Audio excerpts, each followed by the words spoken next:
5 Games in 5 Minutes is a show where I talk about, well, 5 games, and, well, in 5 minutes. The simple idea is that at MMgaming we have a number of games that we don't have the opportunity to give full reviews for. We just don't have the time, or we just don't think the games are worth our time. This is a way that we can show you guys the games that we've been playing and tried out, and then you can see if you want to give them a go or not. Enjoy.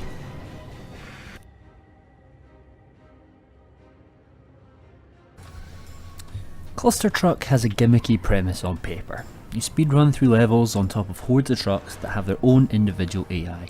And this horde AI results in crashing, flying, tumbling and all other forms of truck manoeuvring while you're trying to navigate as fast as you can to the end of the level.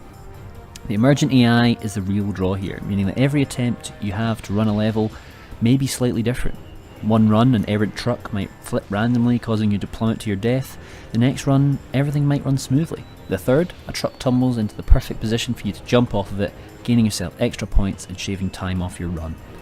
The jumping feels good and precise, the levels are short and sweet, and there are even power-ups such as slowing down time and double jumps that give you an easier ride of things. Simply, if you like speedrunning and platforming games, this is really a refined gem within the genre.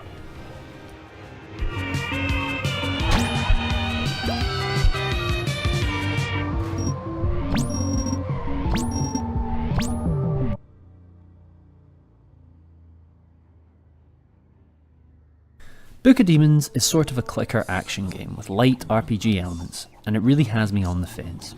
On one hand, I really like the art style, plus the overall loop of killing enemies, gathering loot and getting new cards. That core experience is good and well polished, but it's also kind of boring. Fundamentally, there really isn't that much skill involved. You're just mindlessly clicking on various enemies and mindlessly breaking pots, rinse and repeat.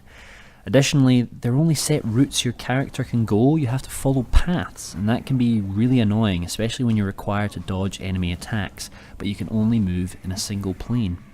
It's a design oversight that kind of fundamentally shows that this could have been a solid action RPG, but ends up being something rather mindless and far suited for a mobile game. I did really want to like Baku Demons, but I just don't think I really do.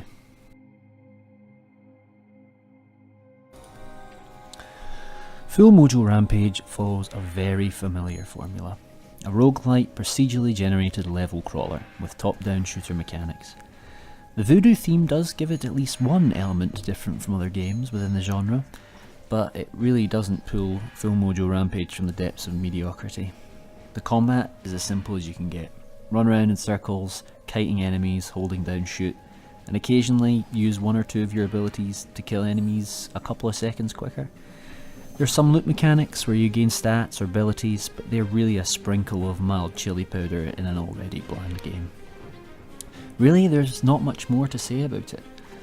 Even with the inclusion of co-op elements, the heavy grind and the dull combat mean that I'm not going to be going back for any more.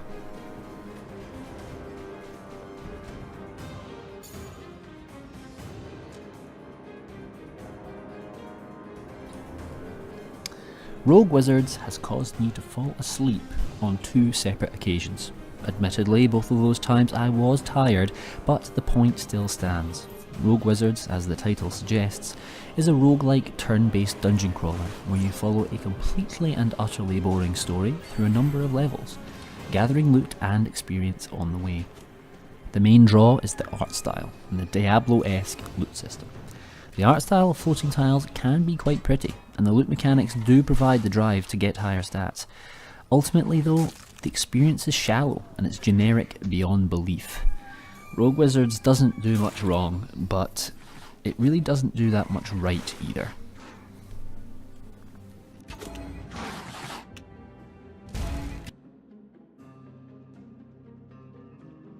Wow, now this one caught me off guard. The cutesy art style hides a really compelling core of finding and breeding different types of slimes, making money and building up your ranch.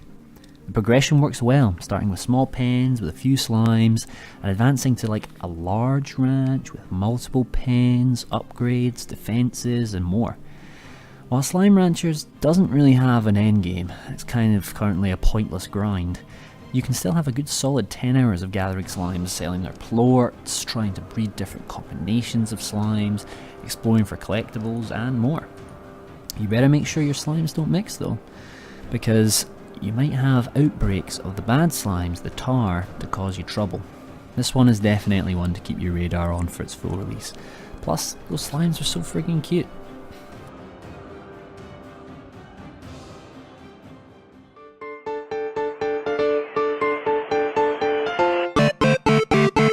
Put your fucking hands up.